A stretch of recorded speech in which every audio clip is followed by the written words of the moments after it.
Ngayong araw mga idol nagtatapatan ang naglalakasang team sa Premier Volleyball League PVL. Unang match-up nagtatapat ang PLDT High Speed Hitters against Ankseld Chameleons at sa second game naman naglalaban ang Choco Mucho Flying Titans versus Petrogas Angels.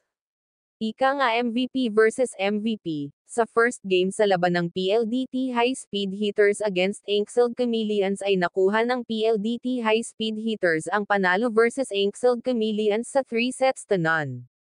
Na-sweep ng PLDT High Speed Hitters ang Ankseld Chameleons sa score na set 1 25-17. Set 2 25-23 at set 3 25-22. Best player of the game naman ang kanilang captain ball na si Kat Arado ng PLDT High Speed Hitters na may 29 excellent digs and 12 excellent receptions.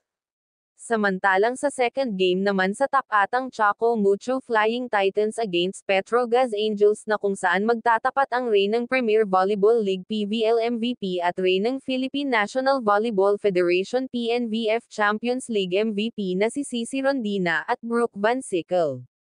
Sa set 1 mananalo na sana ang Choco Mucho Flying Titans pero nahabol pa ng Petrogas Angels ang set point ng score ng Choco Mucho Flying Titans dahil sa 7 straight points na score ni Jonas Sabot kaya nanalo pa sa set 1 ang Petrogas Angels sa score na 26-24.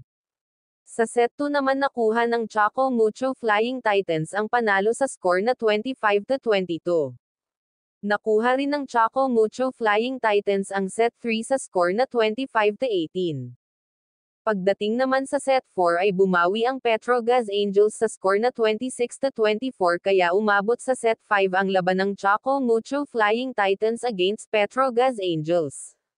Pero pagdating sa deciding match na set 5 ay nakuha ng Choco Mucho Flying Titans sa score na 15-13, kaya sa huli panalo ang Choco Mucho Flying Titans against Petrogas Angels at nanatiling undefeated sa Premier Volleyball League PVL All-Filipino Conference. Best player of the game naman si Mars Alba na may 25 excellent sets.